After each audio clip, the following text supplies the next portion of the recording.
오늘 말씀 이사야 22장입니다. 구약 990페이지입니다.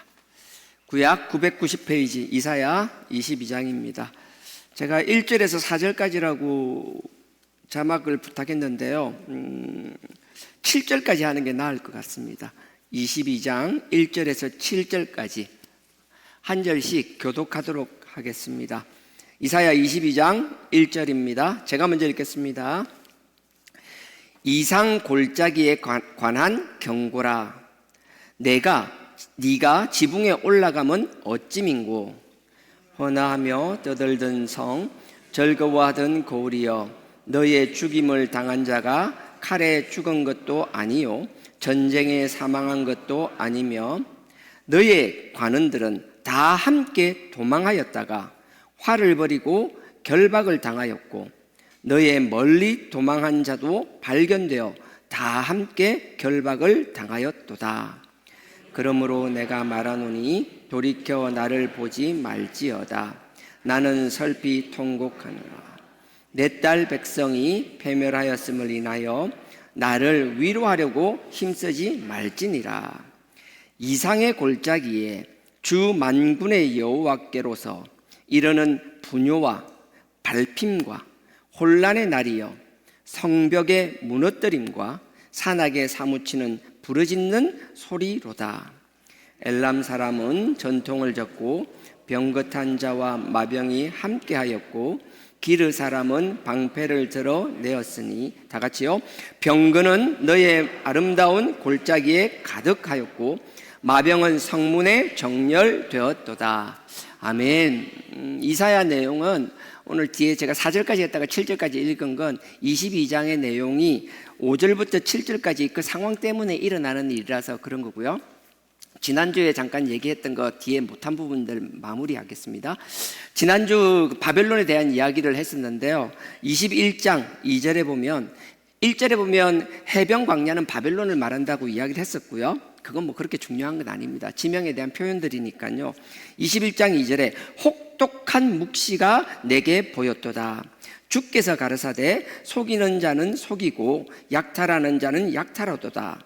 엘람이여 올라가고 메대여 에워싸라. 그의 모든 탄식을 내가 거치게 하였노라 하시니라.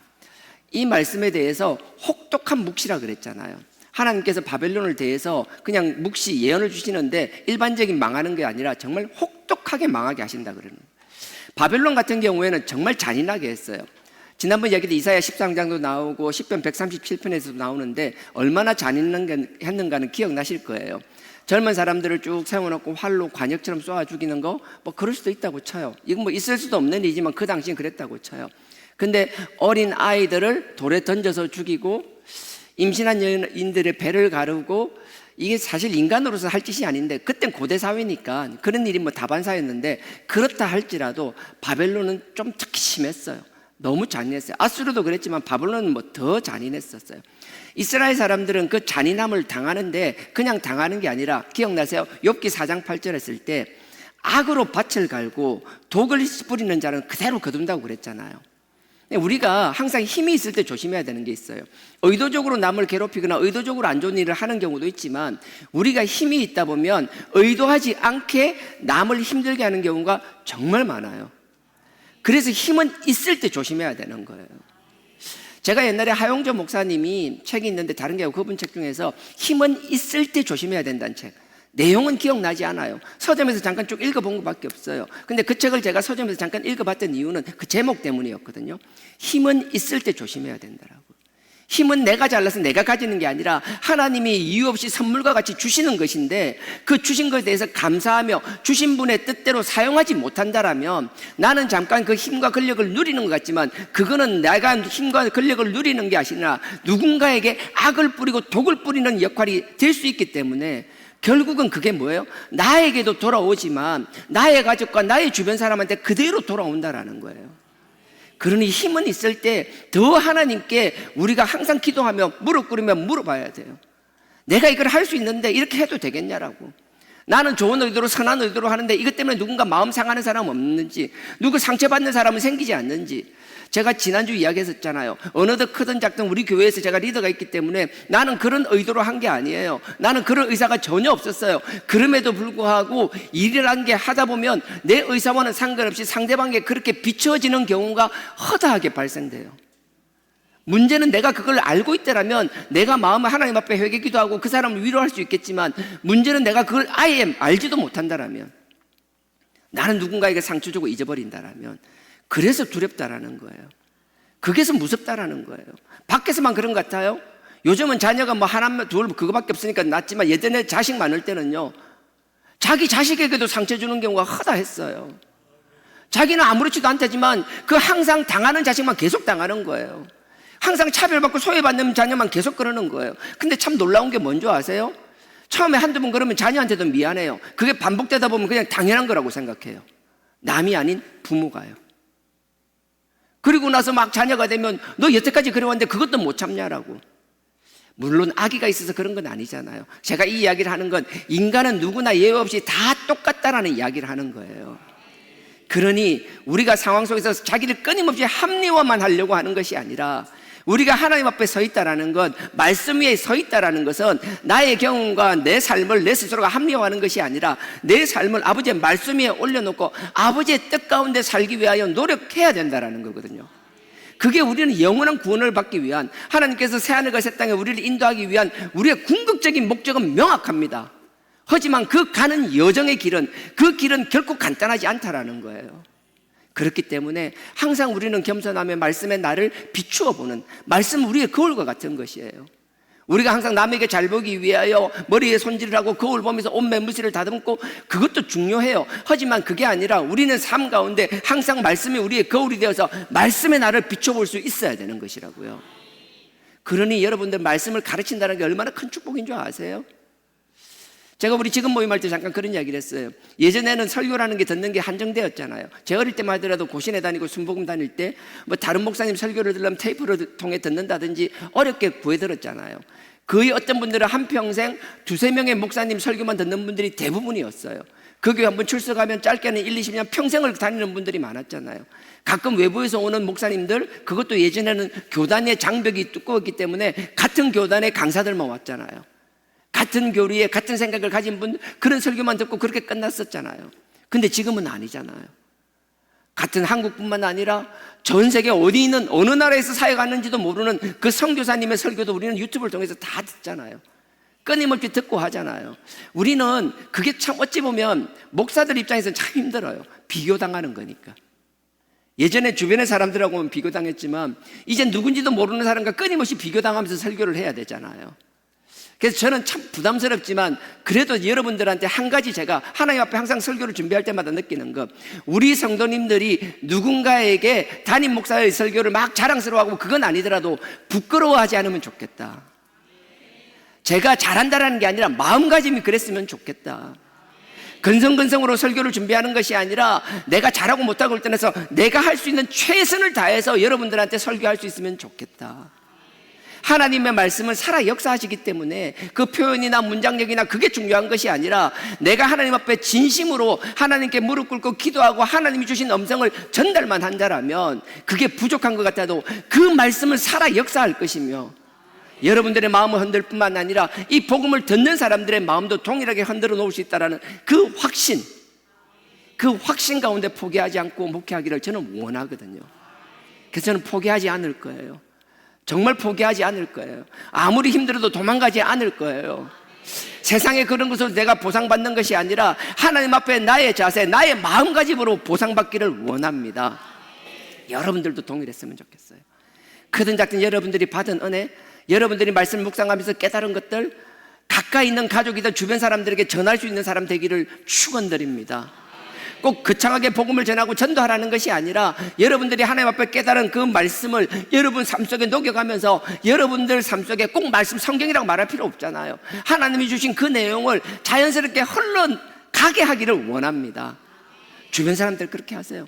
주변에 기도가 필요한 사람, 어려운 사람, 그럴 때마다 그들과 함께하며 그들과, 그래서 여러분들 로마서 기억나세요? 로마서 12장에 그 말씀, 12장 15절 했을 때 제가 옛날에 우리 교회 오고 나서 2006년 7년 그맘때였습니다. 그래서 그때는 즐거움도 함께 기쁨도 함께 슬픔도 함께. 제가 이제 외부 소식지나 이런 걸 하면 그런 걸 막 적었거든요. 정말 저는 그렇게 하고 싶었어요. 저는 감전동에서 우리 화명동 오고 나서 우리 교회는 즐거움도 함께하고 슬픔도 함께하는 신앙 공동체가 되기를 원했었어요. 그래서 그때 제가 뭐 하는 때마다 그걸 적어놓고 있었거든요. 정말 우리는 그런 교회가 되기를 원합니다. 근데 우리 신앙 공동체뿐만 아니라 우리의 울타리 밖에서도 여러분 마음가짐이 그랬으면 좋겠어요. 주변에 어려운 사람이 있으면 함께 슬퍼해 주기를 원합니다. 기쁜 일 있으면 진심으로 함께 기뻐하기를 원합니다.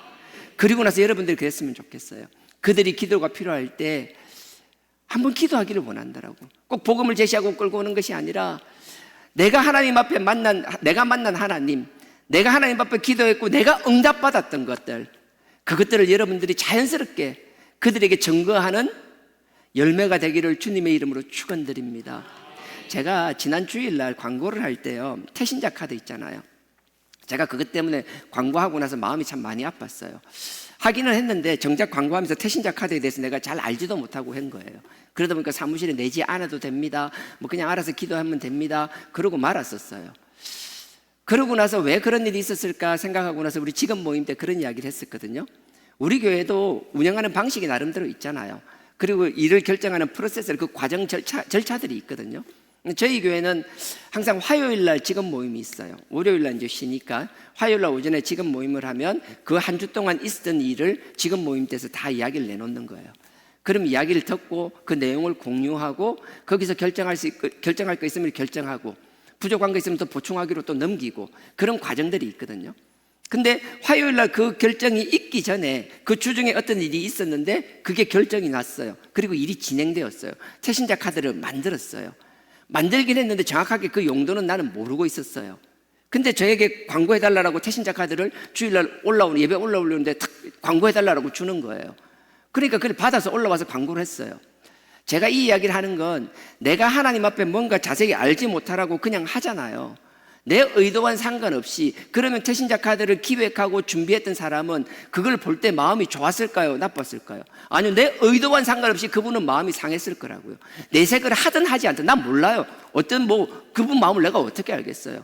하지만 원튼 원치 않든 나의 그 행동 때문에 누군가 상처받았을 거거든요. 근데 제가 태신자 카드를 그러고 나서 이제 화요일 날 직업 모임할 때 얘기를 한 거예요. 이거 뭐 어떻게 할 거냐. 정말 감동받았어요. 태신자 카드를 그냥 사무실에 제출하는 게 아니라 그 마음에 품고 있는 카드를 제출하면 그걸 함께 기도 제목으로 올릴 뿐만 아니라 밖에 이렇게 뭘 붙여가지고 함께 기도 제목으로 나누려고 그렇게 한다 하더라고요.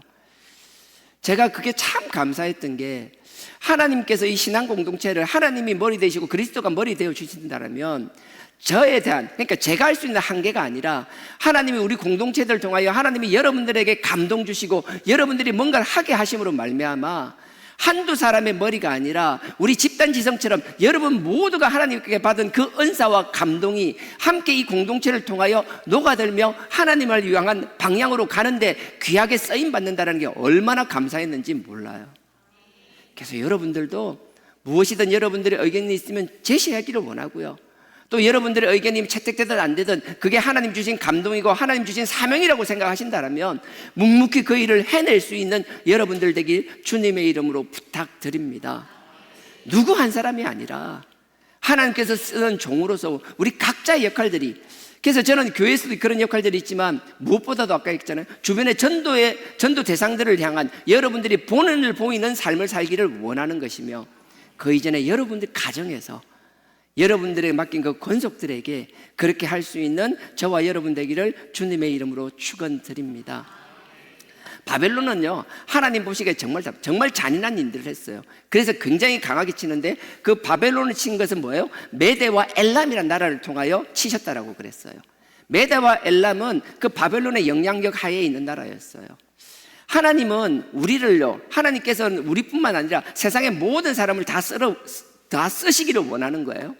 근데 그 교만 때문에 그 하나님 앞에 우리의 생각을 굴복시키지 않는다라면 하나님이 우리를 치시는데 우리보다 더 강한 사람을 통하여 우리를 굴복시키는 것이 아니라 우리보다 약한 사람, 내가 함부로 대했다라는 표현은 안 좋지만 내가 편하게 생각했던 사람을 통하여 굴복당하는 경험을 하시게 하는 거예요. 나는 여러분들이 그런 경험하기를 정말 원치 않습니다. 그래서 여러분들 주변에 여러분들보다 낮은 사람이 있고 여러분들이 함부로 해야 될 사람 같이 보일지라도 누구에게도 함부로 하지 않는 여러분 되기를 주님의 이름으로 축원드립니다. 어떻게 될지 모르잖아요. 내일 어떻게 될지 모르잖아요. 제가 지난번 우스갯소리로 우리 박성원 목사 이야기했는데, 박성주 목사는 천천히요, 우리 박성원 목사는 만만이다. 나는 하나님이 그렇게 하시리라고 생각을 해요. 하나님이 하시고자 한다면 제가 담임 그 무슨 역할이 있어요? 쓰시면 그 사람이 만만이 되는 거예요. 그것 때문에 내가 질투하고 시기하고 그것 때문에 마음이 꽁해 있다라면 하나님 일을 하지 말아야 되죠. 하나님의 종이라면 정말 가져야 될 마음이, 누군가를 더 크게 쓰신다라면 정말 감사하고 박수치고 그 사람의 지경이 넓혀지기 위하여 진심으로 기도할 수 있는 것, 그리고 그 지경이 넓어짐을 통하여 하나님의 영역이 넓어지는 데서 하나님께 진심으로 감사할 수 있는 것. 하나님의 종은요, 여러 가지 자격들이 있겠지만 첫째, 그 마음이 없다라면 안 된다라고 생각해요. 하나님의 종이 시기 질투가 가득하다, 사울과 같은 결과가 나고 말 것이라고요. 나는 여러분들이 우리 교회 내에서도, 우리 신앙 공동체 내에서는 그런 시기 질투가 없기를 주님의 이름으로 부탁드립니다. 결국 바벨론은 말도 안 되게 멸망당했어요. 이사야는 하나님의 종인데, 이사야 하나님의 종의 자질 중에 하나가 뭐예요? 그들이 아픔을 보면 아파할 수 있는 것. 아까 로마서 12장을 말했던 것처럼 그걸 얘기했죠. 그리고 나서 기억나세요? 마태복음 11장을 이야기했어요. 12장엔 안식일 논쟁이 있고 나서요, 그 바로 앞장인데 한번 찾아보실래요? 마태복음 11장. 마태복음 11장입니다. 17절. 똑같아요. 즐거워하면 사람들이 피를 불면 함께 막 춤을 춰야 되고요, 누군가 애고가고 있으면 같이 막 가슴을 치며 찢어지는 마음을 아파하는 게 있어야 되고요. 주님께서는 그걸 이야기하는 거예요. 너희들이 그렇지 못하는 게 너무 답답하다라는 거예요. 누군가 기뻐하는데 왜 초치라는 거예요. 기뻐하는 데 가서 왜 막 사람 분위기, 아니요, 기뻐하는 데 가서 분위기를 흐리는 것이 아니라 기뻐하는 곳에서는 함께 기뻐해 줄 수 있어야 되는 거예요. 막 그 사람이 애곡할 때는 같이 가슴을 쳐줘야 되는 거예요.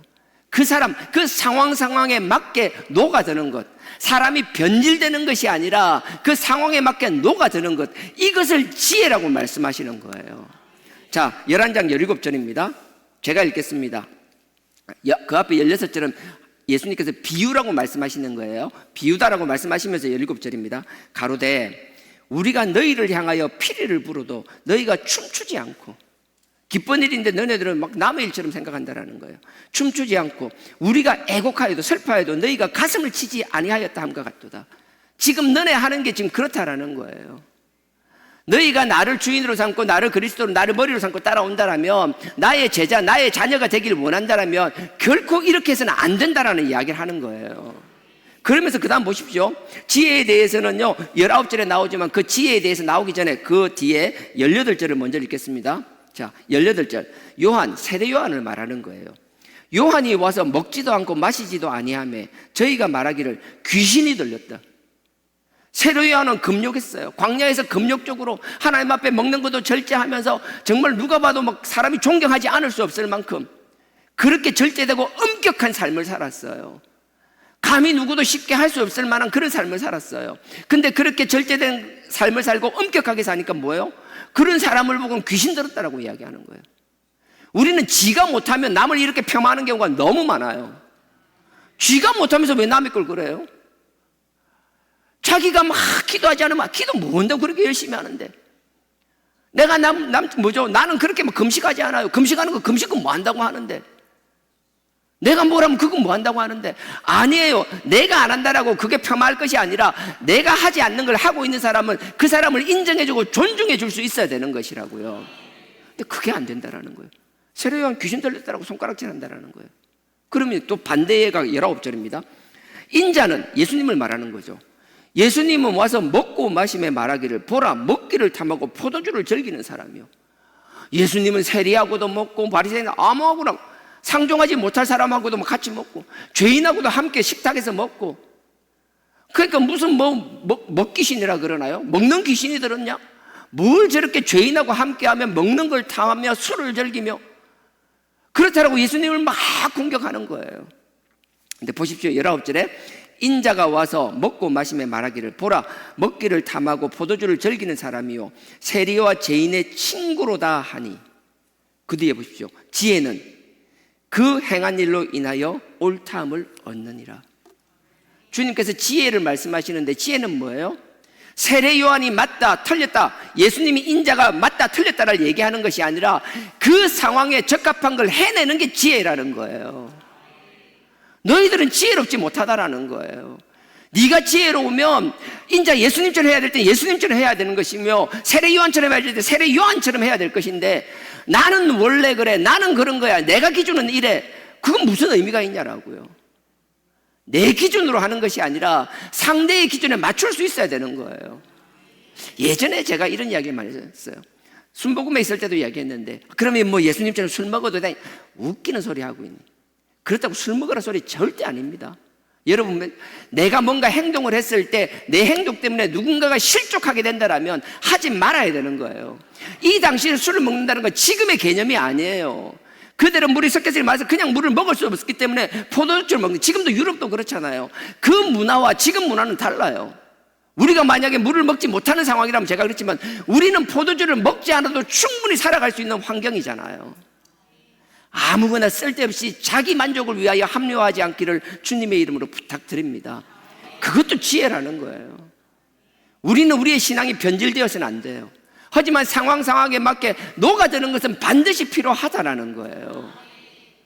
우리가 이 바벨론을 통하여 그 상황을 이야기하면서 이사야가 이야기하는 거잖아요. 하나님의 종이라면, 하나님의 자녀라면, 내가 기준을 정하면 나는 변하지 않아, 나는 언제나 이 모습이야. 아니요, 상황에 맞게 적응하는 저와 여러분 되길 주님의 이름으로 축원드립니다.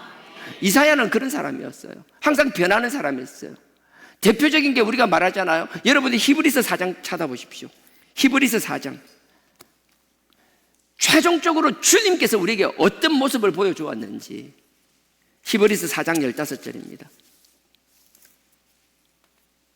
히브리서 4장 15절, 신약 357페이지입니다. 357페이지입니다. 여러분들이 체휼한다라는 게 긍휼을 말하는 건데요, 긍휼은 누구를 불쌍히 본다라는 거잖아요. 내가 그 사람이 되어서, 그 상태가 되어서 그 상황을 이해한다라는 거잖아요. 근데 긍휼을 넘어서는 게 체휼이라는 거예요. 체휼은 뭔가 하면 내가 동일한 상황이 돼서 경험한다라는 거예요.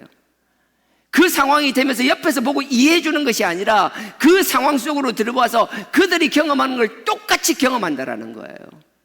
주님께서는 체휼하신 분이에요. 하나님의 아들이고 영적인 존재인데 우리를 이해하기 위하여 우리의 육신을 입어보지 않고 우리를 이해하는 척하는 것이 아니라 온전한 인간으로서 우리의 육체를 입으시고 우리의 받으시는 고난, 아니 우리는 상상하지도 못하고 받지도 못했던 그 온갖 조롱뿐만 아니라 그 육체적인 모든 채찍을 받고 하는 그 핍박뿐만 아니라 마지막에 십자가에 달려서 마지막 피 한 방울까지 흘리는, 인간 중에서도 그 경험을 할 수 있는 사람은 극히 소수의 사람들이 하는 그 최악의 경험을 친히 담당하시고 경험하시면서 우리를 이해해 주신다라는 거예요. 그래서 주님은 우리의 약함을 너무나 잘 아시는 거예요. 우리가 마음으로는 원하지만 결코 그렇게 살아가지 못하는 나약한 존재라는 걸 너무나 잘 아시기 때문에 다 경험하시고 이해하신다는 거예요. 저는 예전에 이랬는데, 여러분들 우리가 신앙을 어떻게 이해해야 될지 모르겠는데 이게 적절한 이해가 되는지 못 그러겠는데요, 에베소서 2장에 보면 우리는 이미 죽었던 몸이잖아요. 저는 그걸 어떻게 이해하는가 하면요, 우리는 질그릇이 아니라 그냥 나무그릇 같은 존재예요. 우린 나무그릇이에요. 나무그릇인데 그냥 그릇이 아니라 썩은 그릇이에요. 나무그릇이 썩었기 때문에 아무리 깨끗이 씻어도 그 썩었기 때문에 쓸 수가 없는 거예요. 썩은 그릇을 닦는다라고 닦아지나요? 아니요. 근데 하나님이 참 놀랍게 그 아들의 피로, 그 아들의 보혈로 썩어서 씻어도 답이 없는, 씻을 수도 없는 썩은 그릇을 마치 금그릇과 같은 그릇으로, 변하지 않는 그릇으로 바꾸어 주신 거예요. 단번에 그 아들의 피로 바꿔주신 게 얼마나 감사한지 몰라요. 근데 문제는 우리가 금그릇이든 은그릇이든 아무리 변하지 않는 그릇일지라도 사용할 때마다 그 더러워지는 그 우리의 더러움을 우리가 닦아내지 않는다라면 우리가 금이면 무슨 의미가 있냐라는 거예요. 은이면 무슨 의미가 있냐라는 거예요. 감사하지 않아요? 썩은 나무 그릇과 같은 우리를 변하지 않는 그릇으로 바꾸어 주셨는데, 그러니 우리는 그 닦는 것을 게을리하지 않아야 된다는 거예요. 우리는 변하지 않아. 우리의 본질은 변하지 않아. 그걸 합리화된 사람들이 어떻게 변하는지 내가 끊임없이 이야기하잖아요. 구원파 계열도 마찬가지고, 한번 믿으면 된다. 영원히 우리의 지금 현재가 미래의 죄까지 다 용서해 주셨다. 그러니 그 믿음 가운데 기쁨 가운데 살면 된다. 너무 감사한 말이죠. 근데 그 감사한 복음을 붙잡고 있으면 어느덧 내가 끊임없이 내가 짓는 그 육체의 자범죄를 하나님 앞에 부끄러워하고 두려워하는 것이 아니라 끊임없이 합리화하기 시작하고, 어느덧 그런 일들이 생기잖아요. 제가 얼마 전에도 그걸 보고 내가 깜짝 놀랐어요. 이게 사실인지 모르겠어요. 하지만 분명히 뭐 사진이 찍혀서 나오는데, 이게 워낙 요즘은 합성된 사진도 잘못된 것도 많고 거짓들이 많으니까 확인할 수는 없어요. 근데 이미 그 사진이 나온 지가 꽤 됐는데 거기에 대해서 뭐 기다 아니다 반박을 안 하는 거 보니까 사실인 것 같긴 해요. 아니면 아니라고 난리를 쳤을 건데, 그렇게 막 큰 행사를 하고 나서 막 그렇게 하고 나서 하나님께 막 부르짖고 막 하고 나서, 그리고 나서 다 같이 막 술집에 가서 그걸 하고, 또 어쩔 때는 행사를 하고 나서 나와가지고 쭉 나와가지고 그 사역자는 사람이 다 같이 모여가지고 그냥 다 담배를 피고 있고, 모르겠어요. 거기서는 그게 어떻게 받아들이는지 저는 모르겠어요. 판단할 수 없어요. 제가 그 사람들 뭐 그게 대해서 구원에 대해서 내가 무슨 자격으로, 난 더 더러운 인간인데. 하지만 어느덧 그런 것들이 그 내에서 합리화되고 있다라면 나는 그런 신앙은 정말 위험하다고 생각하거든요. 저는 여러분 그런 값싼 복음에 놀아나지 않기를 주님의 이름으로 축원드립니다. 그 아들의 피로 우리가 단번에 우리가 썩은 그릇들이 변하지 않는 그릇이 되었을지라도 우리는 끊임없이 우리의 육체에서 나오는 우리의 자범죄를 이길 수 없는 존재들이고, 끊임없이 죄 가운데 우리의 그릇은 더러워지고 있기 때문에 하나님이 변화시켜준 우리의 본질에 대한 의심이 아니라 내가 나를 믿지 못하는 것이라고요. 나는 나약한 존재예요. 누가 자기 자신과 싸워서 이길 수 있는 사람은 누가 있어요? 바울이 왜 오호 통제라, 내가 원치 않는 것만 한다라는 왜 그런 탄식과 같은 탄식을 하냐라고요. 우리가 거기에 대해서 명확한 기준이 서기를 주님의 이름으로 부탁드립니다. 예수님께서는 우리의 그 약함을 다 아세요. 친히 경험하셨어요. 그렇기 때문에 우리의 나약함, 우리가 우리가 자범죄라 그러잖아요. 우리가 끊임없이 나오는 죄뿐만 아니라 고의로 짓는 고범죄에 대해서는 하나님이 명확하게 책임을 물으십니다. 하지만 우리의 나약함은 하나님께서 인내하심으로 기다려 주신다라는 거예요. 그런 우리가 끊임없이 하나님 앞에 우리의 죄를 자백하는 저와 여러분 되길 주님의 이름으로 부탁드립니다. 15절입니다. 히브리서 4장 15절. 우리에게 있는 대제사장은 우리 연약함을 체휼하지 아니하는 자가 아니요, 체휼하지 않는 그 긍휼을 넘어서는 직접 우리의 육체가 돼서 우리의 모든 것을 친히 다 경험하신 분이라는 거예요. 그냥 옆에서 다 안다, 다 이해해준다. 우리는 누구도 그 사람을 100% 이해할 수 있는 사람 없어요. 그 사람이 되지 않았기 때문에 결코 알 수가 없어요. 근데 주님께서는 우리 모두의 각자의 상황을 다 되어 보셨다라는 거예요. 그분이 우리를 위로하신다라는 거예요. 다시 읽겠습니다. 15절. 우리에게 있는 대제사장은 우리 연약함을 체휼하지 아니하는 자가 아니요, 모든 일에 우리와 한결같이 시험을 받은 자로 돼. 심지어 우리와 같은 몸을 입고 시험까지도 다 당해보셨다라는 거예요. 우리가 시험 가운데 얼마나 힘들어하는지 다 아신다라는 거예요. 그래서 우리가 뭔가 잘못했을 때마다 마치 법관이 법 잣대를 대고 그냥 옳다 그러다만 판사가 망치 때리듯이 하는 것이 아니라 우리의 상황을 너무나 잘 알기 때문에 우리를 이해하시며 우리를 위로하시며 우리를 안아주시면서, 그래도 다 이해하지만 그래도 이건 아니다라고 말씀하시며 우리가 깨닫고 다시 돌아서기를 원하시는 것이라고요.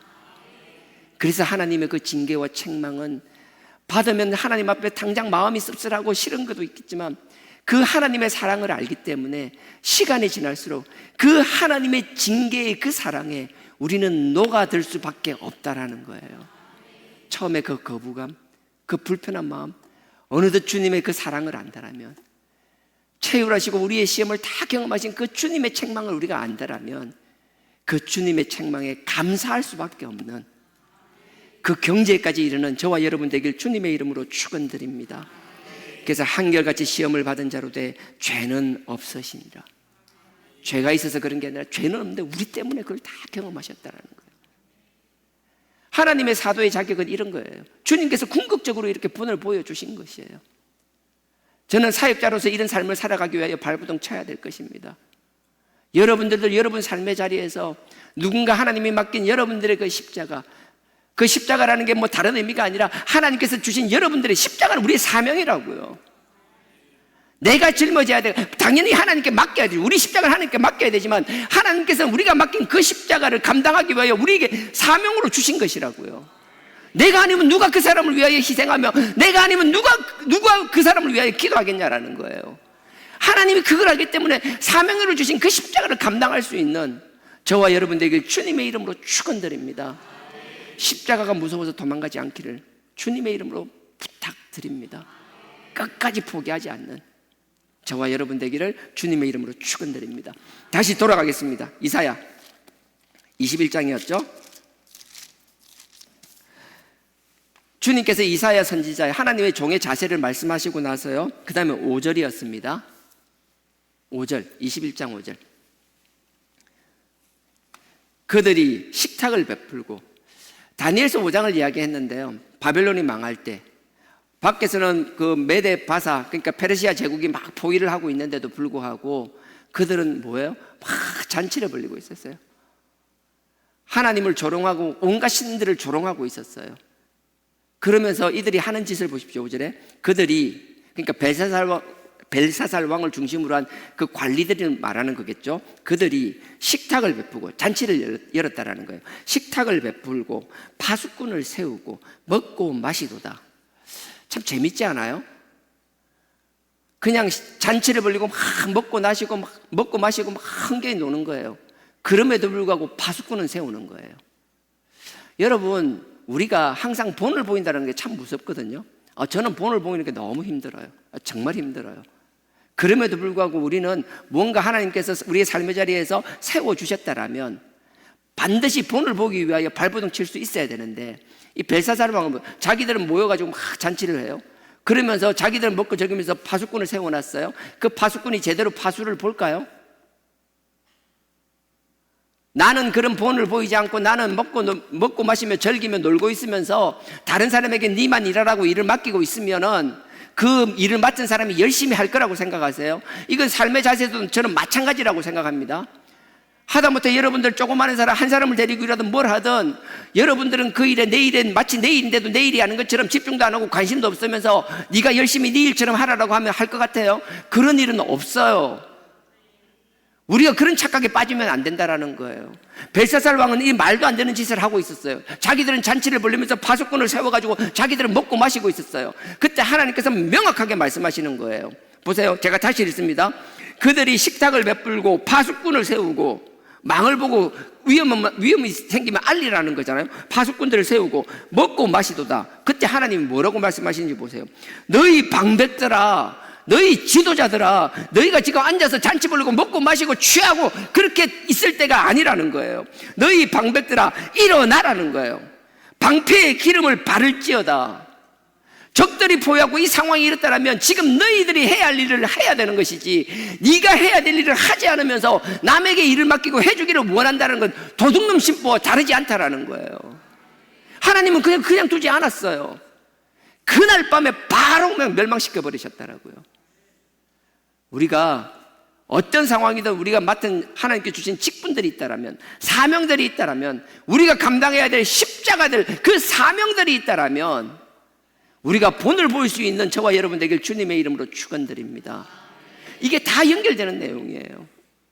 뒤에 제가 뭐 에돔이라든지 아라비아에 대해서는 언급하지 않겠습니다. 읽어보면 그런 거예요. 에돔에 대해서는 그냥 간단하게 이야기하면 에돔 사람이 계속 선지자에게 이야기하는 거예요. 밤이 아직도 밤이냐고, 아직도 밤이냐고. 이 선지자는 파수꾼을 이야기하는 거예요. 계속 밤이 힘드니까 빨리 아침이 안 되냐고 이야기하는 거예요. 나중에 읽어보세요. 에돔에 대한 이야기는 간단합니다. 아침이 되면 또 밤이 될 것이라는 게 하나님의 음성이에요.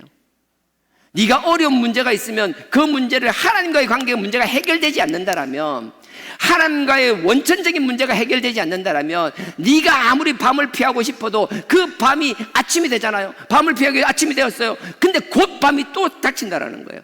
끊임없이 반복된다라는 거예요. 나는 우리가 이래 어리석은 다람쥐 쳇바퀴 도는 삶이 아니라 어떤 문제가 있을 때마다, 어떤 상황마다 하나님을 바라보며 하나님이 하시는 그 뜻과 음성을 듣는 저와 여러분 되길 주님의 이름으로 축원드립니다. 그게 뭐 특별한 사람만의 것이 아니라 우리의 삶이 그냥 말씀에서 있고 하나님을 인정하는 삶을 살면 감당할 수 없는 사건들이 생길 때마다 처음에는 힘들잖아요. 절망스럽잖아요. 오늘 본문이 22장이 그런 거예요. 정말 절망스럽고 힘든 거예요. 그 어려운 상황에서 두 부류의 사람이 나타나요. 똑같이 어려운 상황인데 한 사람은 준비하는 사람이 있는 반면 한 사람은 캐세라세라 될 대로 되라는 사람이 나타난다는 거예요. 그게 다른 게 아니라 한 장소, 한 예루살렘 성 안에 있는 사람임에도 불구하고 똑같은 상황에서 전혀 다른 반응을 일으킨다는 거예요. 저는 삶을 포기하는 어리석은 선택이 아니라 끝까지 발버둥 쳐서 살아남는 길을 선택하는 저와 여러분 되기를 원합니다. 오늘 본문요 22장입니다. 제가 5절에서 7절까지는 먼저 읽겠습니다. 이 22장의 배경이 되는 상황이라고 그랬습니다. 좀 전에 바벨론도 마찬가지였어요. 벨사살 왕이 바벨론이 망할 때도 파수꾼을 세워놓고 저거는 술물을 마시고 즐기고 먹고 잔치를 불렸어요. 하나님께서 뭐예요? 너네 방패에 기름을 바른다, 준비하라는 거예요. 전쟁 준비를, 그 전쟁 도구들을, 그 연장들을 준비하라는 거예요. 근데 그렇게 하지 않았어요. 자, 비슷한 상황입니다. 자, 5절, 22장 5절. 이상의 골짜기라는 건 환상의 골짜기예요. 하나님의 음성과 예언의 말씀을 주시는 것이에요. 하나님의 뜻이 끊임없이 흘러넘치던 골짜기, 예루살렘을 말하는 거예요. 자, 이상의 골짜기, 예루살렘의 주 만군의 여호와로께, 그러니까 여호와께로서, 말이 어려운데 그냥 하나님으로부터 이르는 하나님 말씀하신 분뇨가 뭔가 하면 비명이에요. 예루살렘에 막 비명소리가 들리는데 그 하나님이 그 비명소리를 지르게 하셨다라는 거예요. 지금 모든 것을 하나님이 하고 있다는 거예요. 누군가에게 지금 막 하나님 절규하고 비명을 지르는데 그것도 하나님이 하셨다는 거예요. 왜 하셨는지 뒤에 얘기가 나옵니다. 비명과 발핌과 짓밟히는 거예요. 핍박을 당하는 거예요. 그 다음에 혼란스러운 거예요. 어떻게 어리둥절하고 우왕좌왕하는 거, 뭘 어떻게 해야 될지 모르는 그 상황. 혼란의 날이요, 성벽의 무너뜨림과 성벽이 막 무너지는 거예요. 지금 그걸 예루살렘 사람들이 지금 보고 있는 거예요. 성벽이 무너지고 무너뜨림과 산악, 이 산악이라는 건 산성이라는 걸 말하는데 예루살렘 성을 말하는 거예요. 그 예루살렘, 자, 예루살렘 성에 사무치는 부르짖는 소리로다. 사무치는 소리, 막 절규하는 소리가 예루살렘 성에까지 다 들리는 거예요. 지금 이 상황이 어떤 상황인가 하면 여러분들 요거 잠깐 끼워 놓고요, 잠깐 앞에 한 10장 가보십시오. 나는 여러분들이 우리가 문제가 있을 때마다 명확하게 알았으면 좋겠어요. 하나님께서 이유 없이 치는 것이 아니라 하나님께서 분명히 준비할 시간들을 주시는 거예요. 여러분들 설교를 지금 너하고 무슨 상관이 있는데? 아니요, 지혜로운 사람은 나와 상관없을 때 하나님의 음성을 듣고 기도로 준비하는 것, 기도뿐만 아니라 우리의 삶으로 우리의 마일리지를 쌓아나가는 것, 그게 우리의 구원의 절대적인 조건은 아니지만 하나님이 우리의 기도와 우리의 삶을 보고 우리를 저울질하실 때, 우리를 심판하실 때 무거운 게 아니라 얼마든지 가볍게 해주실 수 있다라는 거예요. 그래서 난 여러분들이 할 수만 있으면 하나님의 재앙을 작게 받기를 원합니다. 할 수만 있으면 여러분들이 복을 받기를 원합니다. 누리는 것으로 나누어 주는 삶 살기를 원합니다. 10장입니다. 10장 28절. 이사야 10장 28절입니다. 아수르 왕이 아얏에 이르러 미그론을 지나 믹마스의 지중을 머무르고, 여기 그게 이제 이름들이 나오잖아요. 이게 예루살렘의 남유다의 성읍들의 이름이에요. 제가 쭉 읽지는 않겠습니다. 이름들이니까. 내용은 이런 거예요. 아수르가 침공에 들어오는데요, 국경을 한 50km 위에 국경을 딱 지났어요. 국경을 지났다는 말을 듣자마자 갑자기 여기서 나오는 성은 예루살렘에서 한 10km, 20km밖에 안 되는 거예요. 너무 가까운 성이에요. 분명히 국경을 넘었다는 이야기를 듣자마자 갑자기 예루살렘 성에서 10km, 20km 안에 있는 성읍까지 다 찾아온 거예요.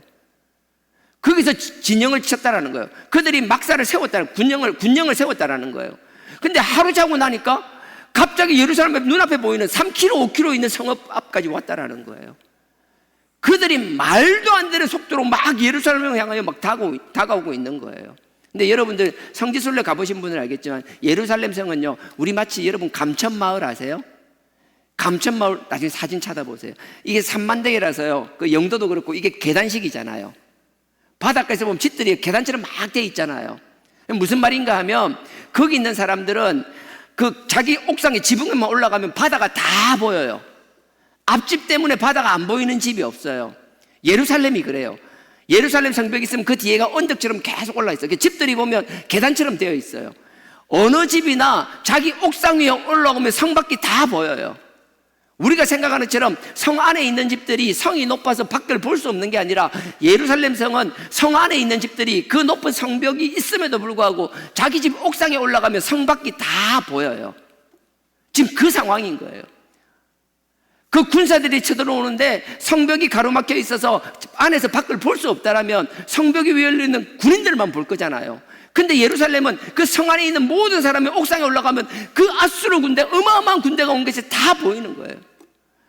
두려움에 어떻게 할 수 없는 만큼 뭐라 그래? 여러분들이 이해하는지 모르겠는데 어떤 분이 그 고려사를 쓰는데 그런 이야기를 하더라고요. 막 군대가 막 오잖아요. 숨을 못 쉴 만큼. 여러분들 죽고 사는 문제인데 나를 죽이러 오는 사람들이 막 구름대처럼 막 와서 포위하고 있으면 그게 막 이게 숨을 못 쉬는 상황이 생긴다더라고.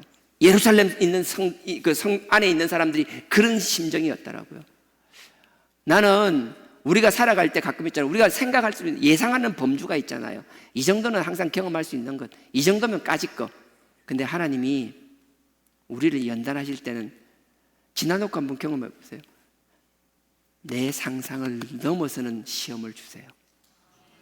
저는 한 번도, 뭐 여러분도 그랬지만 저는 한 번도 혈육에게 이렇게 될 거라고 상상해 본 적이 없어요. 정말. 그리고 여러분 다 얘기 못해요. 언젠가 또 되겠지만 그 사이사이에 있던 건 정말 상상을 못한 일을 경험하게 되는 거예요.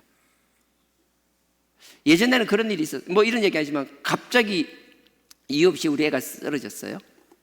들으면 또 싫어요. 이유를 못 밝히는 거예요. 갑자기 뭐 의식을 잃어요. 가서 기다렸다가 막 MRI 막 했어요. 답을 없어요. 지금은 지나갔으니까 넘어가지만 그 상황에서는 저는 그때는 감당하지 못했었어요. 한 번도 내 자녀가 그렇게 될 거라고 생각해 본 적이 없었으니까. 여러분들도 마찬가지 아니에요?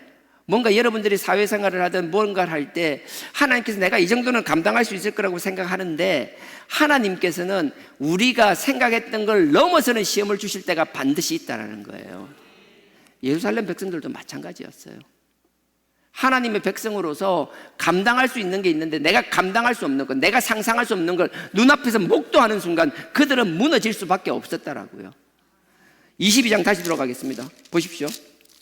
22장 5절에 발핌을 이야기했죠. 산악에 사무치는 그 예루살렘에 막 사무치는, 그러니까 이 성들이 보세요. 아까 50km 있는 국경에서부터 막 그들이 밀고 들어오는데 막 순식간에 성들이 막 추풍낙엽처럼 떨어져 나가는 거예요. 성을 초토화시키면서 그 안에 있는 사람들을 잔인하게 죽이는 거예요. 그러니 그들의 아수르의 군합발에 짓밟힌 사람들은 그 비명소리가 예루살렘 성에 있는데 저 멀리서부터 그들의 비명소리가 막 들려오기 시작하는 거예요. 그리고 막 그들이 뭐 어떻게 할 수 없는 막 비명소리뿐만 아니라 막 그들의 막 그 문제들이 막 들어올 때 그 안에 있는 그 공포감. 저도 마찬가지고요. 여러분들 주변에 우리 어떤 일이 일어나는 걸 간접적으로 듣든 직접적으로 듣든 경험할 때마다 그것 때문에 주눅드는 것이 아니라 하나님이 나를 사랑하셔서 나의 주변의 환경들을 통하여 하나님 관계를 다시 회복시키기를 위하여 하나님과 관계에 뭔가 잘못된 것이 없는 걸 되돌아보게 하기 위하여 끊임없이 하나님의 나에게 하시는 사랑의 음성으로 들을 수 있기를 주님의 이름으로 축원드립니다. 우리가 하나님 앞에 바로 서 있으면 모든 환경 가운데 내가 감사하며 하나님 관계를 회복하는 일로 돌아갈 것이며, 그게 아닌 사람이면 그 어떤 하나님의 음성 상관없이 내 스스로 자꾸 죽을 길로 찾아들어간다는 거예요. 오늘 예루살렘 성에서 이 문제가 있는데 딱 두 가지 반응이라 그랬잖아요. 6절을 보십시오. 22장 6절에 엘람 사람은 전통을 졌고 병긋한 자와 마병이 함께하였고 기르 사람은 방패를 드러내었으니 7절입니다. 병거는 너희 아름다운 골짜기에 가득하였고 마병은 성문에 정멸되었도다. 이건 제가 여러분 자세히 설명하지 않겠습니다. 이 상황을 다 설명하면 정말 절박하다라는 거예요. 사람들이 완전 주눅이 들은 거예요. 우리 그런 거 있잖아요. 사람들이 했을 때 그냥 나보다 덩치 큰 사람 만나면 나도 모르게 숨 막히잖아요. 비슷한 크기 같으면 어떻게 한번 해볼까 싶은데 막 너무 커. 너무 큰 정도가 아니라 뭐 어떤 그 사람의 장비나 이런 걸 보면 숨을 못 쉴 만큼 그런 상황이라는 거예요. 뭐 더 이상 설명, 그냥 그런 내용이에요. 자, 이런 내용이 되었는데 어떤 일이 일어나는지 보십시오. 내가 미리 결론을, 시간이 너무 많이 지나갔어요. 결론을 먼저 얘기하고 가겠습니다. 12절 보십시오. 22장 12절.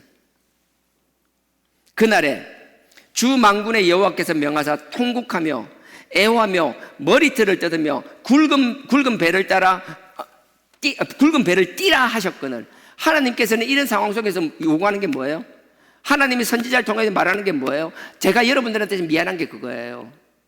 하나님께서는 내가 여러분들 앞에 뭐 사랑을 이야기하고 위로를 이야기할 수 있어요. 근데 하나님의 종이 여러분들한테 위로를 이야기하고 사랑을 이야기하지만 그 위로와 사랑의 말 속에 하나님이 궁극적으로 하시고 싶은 말은 뭔가 하면 나와 관계 회복하자라는 이야기를 하는 거예요. 난 네가 회개하기를 원한다라고 말하는 거예요. 그러니 여러분들이 지혜로운 사람이라면 주변에서 그 위로와 사랑의 말이 있더라도 그 속에 있는 하나님의 관계를 회복하기를 원하시는 그 하나님의 절규를 들을 수 있기를 주님의 이름으로 축원드립니다. 지금 하나님 그걸 원하시는 거예요. 그리고 13절에 보십시오.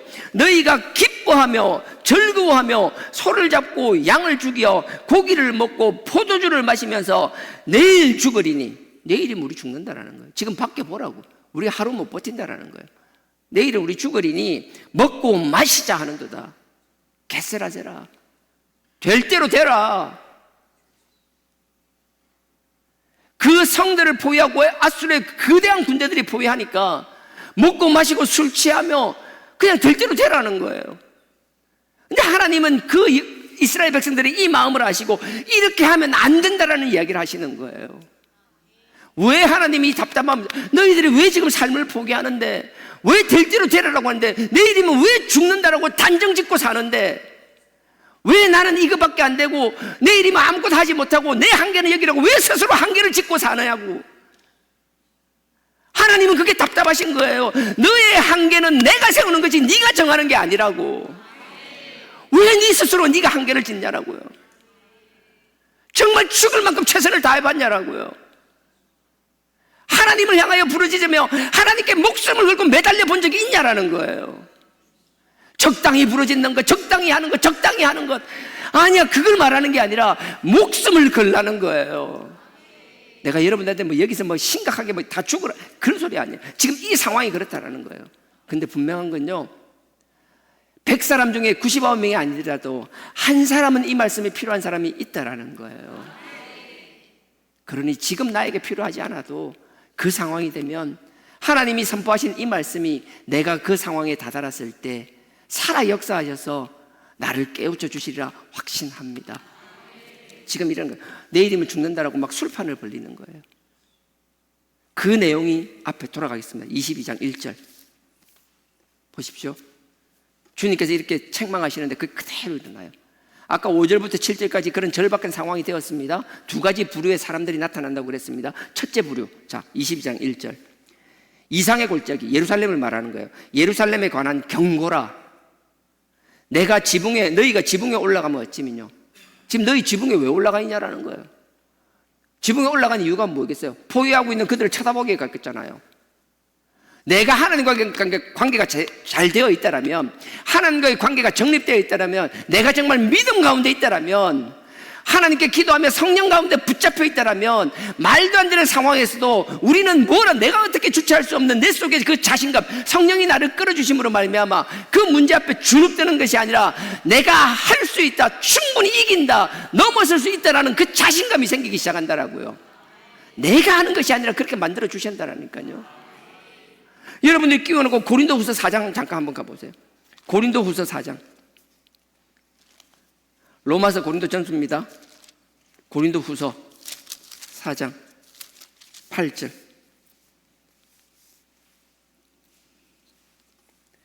신약 289페이지입니다. 나는 이 문제 앞에서 두 가지 부류가 있는데 게세라세라 될 대로 되라라는 걸 선택하는 사람이 한 사람도 없기를 주님의 이름으로 축원드립니다.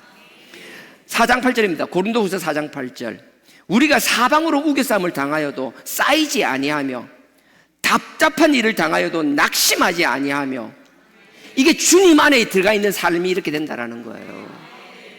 구약으로 치면 하나님의 믿음 안에 있는 사람이 그렇다라는 거예요. 지금 우리는 주님 안에 있다라면, 우리가 주님을 우리의 주인으로 인정한다라면, 그 하나님의 아들 그 예수 그리스도의 십자가의 보혈의 그 능력을 믿는 자들이라면 우리가 8절처럼 되어야 된다라는 거예요. 우리가 사방으로 우겨쌈을 당하여도 쌓이지 아니하며 답답한 일을 당하여도 낙심하지 아니하며 9절 핍박을 받아도 버린 바 되지 아니하며 거꾸로 때림을 당하여도 망하지 아니하고.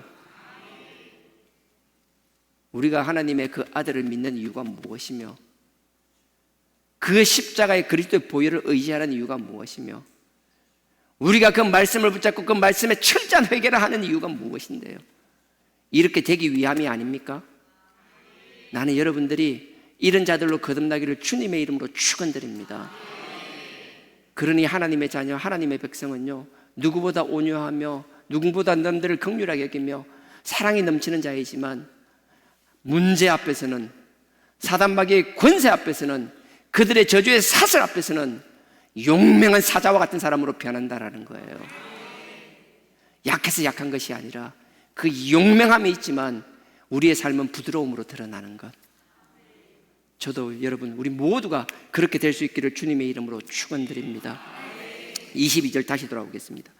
22절에 너에게 마당에 올라가 있는 이유가 뭐냐? 너 옥상에 왜 올라가 있냐라는, 그것 때문에 너희들이 지금 막 절망을 느끼느냐? 주눅 들었느냐? 아니야, 그거 아니라는 거예요.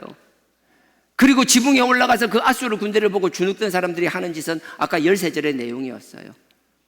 내일이면 죽을 건데 그냥 오늘 먹고 마시고 잔치 벌리고 그러자라는 거예요. 예루살렘의 집들은요, 위에가 옥상이 우리 그것처럼 평평해요. 그냥 계단 올라가면 그냥 평평해요. 그냥 막 먹고 마시고 놀기 좋아요. 그 뭐죠? 카페 같은 데 보면 옥상에 있는 그 루프탑, 하여튼 그런 거예요. 자, 2절에 보십시오. 1절에 지붕에 올라가면 왜 올라갔냐라고 하나님이 책망하시는 거예요. 그리고 나서 2절에 헌화하며 떠들며, 막 소란한 소리가 나는 거예요. 헌화하며 막 시끄럽게 떠들며, 그 다음에 즐거워하던 고울이요, 거기서 막 잔치를 벌리는 거예요. 아까 13절처럼 내일이면 죽을 건데 이거 남겨놔서 뭐하냐라는 거예요. 오늘 다 먹고 죽자라는 거예요. 오늘 다 술 마시고 그냥 놀다가 죽자라는 거예요. 그 다음에 고울이여, 너희의 죽임을 당한 자가 칼에 죽은 것도 아니요 전쟁에 사망한 것도 아니며, 3절입니다. 너희의 관원들은 다 함께 도망하였다가 화를 벌이고 결박을 당하였고, 너희의 멀리 도망한 자도 발견되어 다 함께 결박을 당하였도다. 해야 될 게 아니고 다 관원부터 시작해가지고 위부터 아래까지 다 포기하고 도망가고 자기가 해야 될 일을 놓는 거예요. 여러분들, 우리 가장이라면, 어머니라면 그 어떤 상황에도 우리가 중심을 잡아야 돼요. 우리가 해야 될 일을 방기하면 안 돼요. 남편이 아무리 흔들려도 부인이 기도의 중심을 잡고 있어야 되는 거예요. 결코 포기하지 않아야 되는 거예요. 남편도 마찬가지예요. 부인이 흔들려도 끝까지 그 중심을 잡고 있어야 되는 거예요. 자녀의 흔들림 앞에서도 마찬가지라고요. 해야 될 일을 방기하고 도망가는 것, 답이 없어요. 결코 도망가지 않기를 주님의 이름으로 축원드립니다. 엄하게 책망하시는 거예요. 이거 제가 어떻게 더 이상 표현하지 못해서 이런 거지, 하나님의 심정은 정말 엄중하게 경고하고 계시는 것이라고요. 3절에 다시 읽겠습니다. 너희 관원들은 다 함께 도망하였다가 화를 벌이고 결박을 당하였도다. 활이 있으면 싸워야지요. 우리가 하나님과 기도할 수 있으면 기도가 우리의 무기인데, 하나님의 말씀이 우리의 무기인데 기도하지 않고 말씀을 버리고 어떻게 살아남을 수 있냐라는 거예요. 너희 관원들은 다 함께 도망가있다 화를 벌이고 결박을 당하였도다. 결국 무기를 버리는 건 뭐예요? 잡혀서 포로로 끌려오는 거예요. 다 그 자리에서 죽는 것밖에 없어요. 다 함께 결박을 당하였고, 너희의 멀리 도망하던 자도 발견돼요. 멀리 도망가도요, 끝까지 쫓아와서 마치 추노처럼 그 추격대가 끝까지 와서 다 잡는다라는 거예요. 우리는 도망가다 죽는 인생이 아니라 하나님이 주신 그 담대함으로 맞서서 싸워서 이기는 자들이 되기를 주님의 이름으로 축원드립니다. 근데 그렇지 못하니까 그런 이스라엘 사람들을 바라보는 이 이사야의 심정은 답답해 죽는 거예요. 아까 바벨론 21장은 그들의 아픔을 보면서 긍휼한 마음이지만, 지금은 자기의 하나님의 백성, 우리의 백성이 그런 모습을 보면서 얼마나 마음이 답답한지, 그게 4절의 심정이에요. 이러므로 내가 말하노니 돌이켜 나를 보지 말지어다. 나는 슬피 통공하겠노라. 내 딸 백성이 패멸하였음을 인하여. 내 딸은 왜 하나님 백성이에요? 완전히 멸절하였다는, 완전히 망해버렸다는 거예요. 패멸하였음을 인하여 나를 위로하려고 힘쓰지 말지어다. 나 위로하지 마. 하나님의 백성, 내 동족이 지금 이런 꼴을 보고 있으니까 그냥 마음이 죽겠다는 거예요. 누구의 위로도 필요 없다는 거예요. 지금 나를 위로할 게 아니라는 거예요. 이게 하나님의 심정이라는 거예요. 똑같은 문제 상황입니다. 앞에 1절에서 3절까지 이런 자들이 없기를 주님의 이름으로 축원드립니다. 반면에 다른 반응이 있습니다. 8절 보십시오. 그가 유다에게 덮였던 것을 벗김에, 이게 뭔가 하면 그 하나님이 다 하신다. 그는 하나님 말이에요. 앗수르를 들어서지만 그것 또한 누가 해요? 하나님이 하시는 거라고요.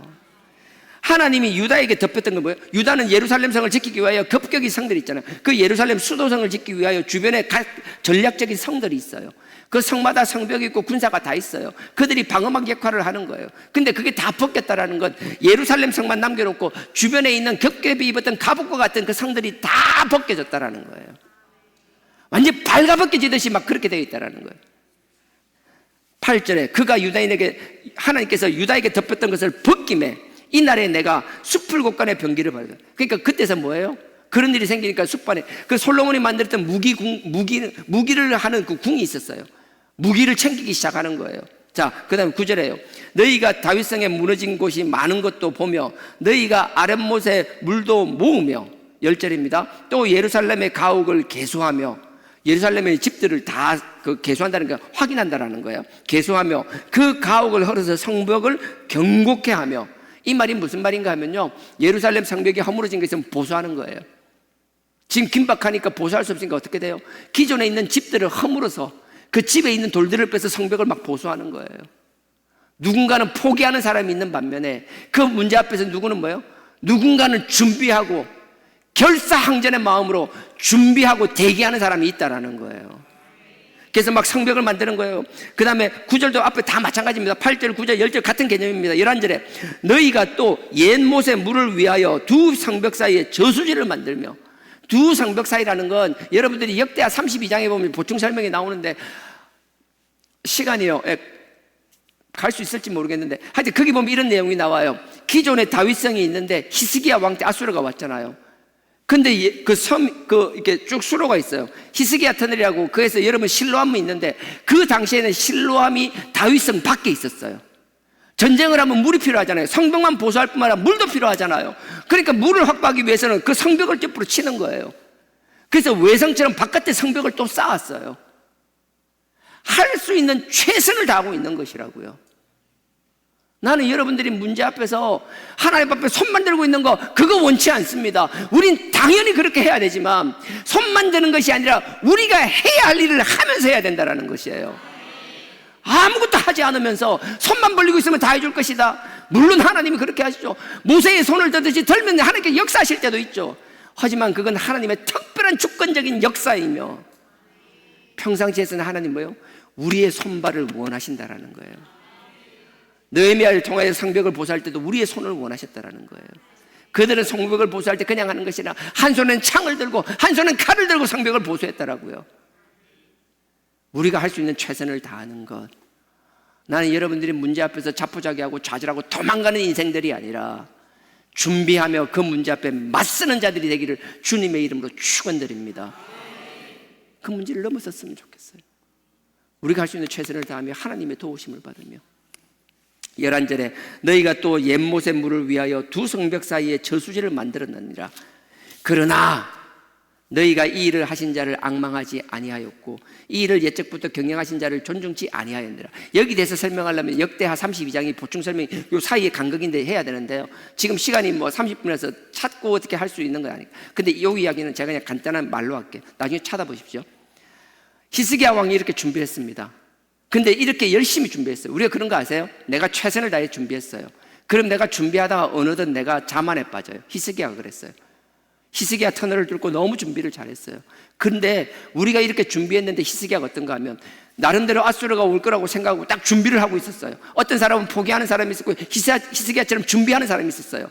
근데 히스기야가 딱 준비를 하고 있었는데 막상 아수르가 눈앞에 딱 왔는데 내가 생각했던 것보다, 내가 준비했던 것보다, 내가 감당할 수 있는 시험보다 훨씬 큰 시험으로 눈앞에 탁 나타난 거예요.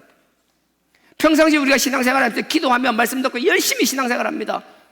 하나님 앞에 열심히 하고 이 정도 같으면 어떤 시험이든 감사로 받을 수 있을 것 같고 이 문제를 이길 수 있을 거라고 생각했는데 정작 나에게 닥친 문제는 내가 상상도 하지 못했던 나의 폐부를 찌르는, 마치 나를 도저히 숨도 쉬지 못할 것처럼 어떻게 나에게 이런 문제를 주시냐는 그 말도 안 되는 막 중압감으로 그 문제가 나에게 다가왔을 때 그 히스기야도 보십시오. 역대하 32장 1절부터 나올 때 주저앉아 버리고 말아요. 우리가 준비했다라고 우리의 준비가 모든 것을 승리로 이끌지는 않는다라는 거예요. 우리가 열심히 준비하지만 하나님께서 우리를 연단하실 때는 우리의 믿음을 넘어서는 시험을 우리에게 주신다라는 거예요. 히스기야는 그 문제를 다르게 하지 못했어요. 히스기야가 뛰어난 것은 하나님 보실 때 성군이라고 부르는 것, 내가 열심히 준비했지만 내가 감당할 수 없는, 나를 뛰어넘는 그 어마어마한 시험 앞에서 잠깐 흔들리긴 했지만 곧이어 하나님 앞에 무릎 꿇었다라는 거예요. 그리고 나서 하나님 앞에 이 문제를 내어놓는 거예요. 하나님, 내가 감당할 수 없는 시험입니다. 내가 준비했지만 나의 준비를 넘어서는 문제입니다. 아버지께서 아니면 이 문제 해결해 줄 수 있는 사람이 없습니다. 아버지 앞에 무릎 꿇고 세상을 끊고 하나님만 쳐다보는, 우리가 준비를 다 했지만 그 문제 앞에서 우리가 넘어설 수 없는 문제 앞에 다시 아버지 앞에 무릎 꿇었을 때 아버지께서는 그 문제를 넉넉히 이기게 하셨습니다. 이거는 찾고 끝내야겠어요. 역대하, 앞쪽으로 가시면 열왕기상하, 역대상하입니다. 역대하 32장. 역대하는 36장까지 있습니다. 32장. 32장 1절로부터 좀 제가 이야기했던 내용이 쭉 나오고요. 그리고 나서 그 사네립의 그 군사가, 랍사게가 막 하나님을 조롱하고 히스기야 왕과 백성들의 마음을 막 흔드는 이야기 나오는 거예요. 제가 그까지 설명하지 않겠습니다. 하나님을 얼마나 조롱하는지 몰라요. 자, 그런 내용들이 쭉 나오다가 20절입니다. 702페이지, 구약 702페이지, 역대하 32장 20절입니다. 역대하 32장 20절. 제가 읽겠습니다. 이러므로 히스기야 왕이 아모스의 아들 선지자 이사야로 더불어 하늘을 향하여 부르짖어 기도하였더니, 이건 여러분들 이사야 30장에 보면 잘 나와 있어요. 하나님 앞에, 여기는 간단하게 한 절로 되어 있지만 이 문제 앞에서 최선을 다해 준비한 게 1절, 시간이 너무 많을 거예요. 1절, 2절, 3절, 4절, 5절, 6절, 7절, 8절까지는 얼마나 철저히 준비하는지가 다 나오는 거예요. 정말 어떻게 이렇게 철저히 준비할 수 있을까? 최선을 다했어요. 아니, 할 수 있는 그 이상의 것을 했어요. 하지만 그거보다 더 큰 문제를 주신 하나님, 그 앞에 좌절한 히스기야, 그럼에도 불구하고 다시 하나님 앞에 무릎 꿇은 히스기야, 그리고 그 히스기야의 기도를 들으신 하나님, 그 하나님이 21절에요. 역대하 32장 21절. 여호와께서 딱 한 명, 단 하나의 천사를 보내요. 아수르 왕의 영으로, 그 진영으로 들어와서 모든 큰 용사와 대장과 장군들을 말하죠. 그 다음에 장관들을 멸하신지라. 아수르 왕이 얼굴이 뜨뜻하여, 이 표현이 너무 좋잖아요. 표현이요. 낯을 뜨겁게 만드는 거예요. 도저히 지금 너무 당황스러워서 어떻게 표현할 수 없는, 뭐 전쟁에 나가서 싸워보고 졌다라면 이해나지만 이건 뭐 이유도 설명도 뭐 어떻게 할 수도 없는 그 수치스러움, 그 아수르 왕을 그렇게 한다는 거예요. 얼굴이 뜨뜻하여 그 고국으로 돌아갔더니 그 시내 전에 들어갔을 때에 그 몸에서 난 자들이 거기서 칼로 죽였더라. 하나님이 단 한 명의 천사로, 우리가 상상할 수도 없는 방법으로 하나님은 그 문제를 해결해 버리신다는 거예요. 문제 앞에서 두 가지 반응이 있다고 했습니다. 포기하고 도망가는 것, 될 대로 되라는 것. 아니요, 우리가 할 수 있는 최선을 다하기를 원합니다. 하지만 최선을 다하지만 우리가 준비한 것 이상의 문제 앞에 우리가 또 좌절한다면 하나님은 그것을 결코 원하지 않는다는 거예요. 그래서 강하게 책망하고 계시는 거예요. 정말 강하게 책망하세요. 다시 이거 읽고 마치겠습니다. 다시 돌아가겠습니다. 이사야 22장. 제가 이건 마지막에 읽어야 될 것 같아요. 자, 22장 11절. 22장 11절입니다. 제가 읽겠습니다. 너희가 또 옛못의 물을 위하여 두 성벽 사이에 저수지를 만들었느니라. 여기까지는 잘하고 있는 거예요. 히스기야가 너무 잘했어요. 그 다음에 그 뒤에 그러나 하나님, 그러나 너희가 이 일을 하신 자를 앙망하지 아니하였고, 네가 네 열심으로 준비하는데 네가 어느덧 준비하다 보면 네 노력으로 될 것 같은 그 착각 속에 결코 빠지지 말라는 거예요.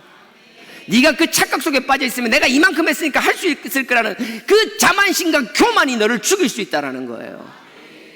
그러니 그 문제가 있으면 하나님을 앙망하고 하나님을 의지하고 하나님을 전적 신뢰하고 하나님 앞에 무릎 꿇을 수 있어야 된다는 거예요. 그래서 그러나 너희가 이 일을 하신 자를 앙망하지 아니하였고 이 일을 옛적부터 경영하신 것, 뭐예요? 예전부터 모든 것 다 하나님이 하고 계신다라는 거예요. 하나님이 경영하신 자를 존경하지 아니하였느니라.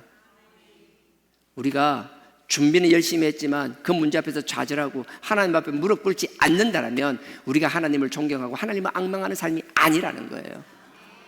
저부터 시작해서 우리 모두가 하나님을 의지하며 하나님을 앙망하여 승리하는 삶, 사단마귀의 저주의 사슬을 끊어버리는 삶, 하나님의 영광의 자녀의 삶을 사는 저와 여러분 되길 주님의 이름으로 축원드립니다.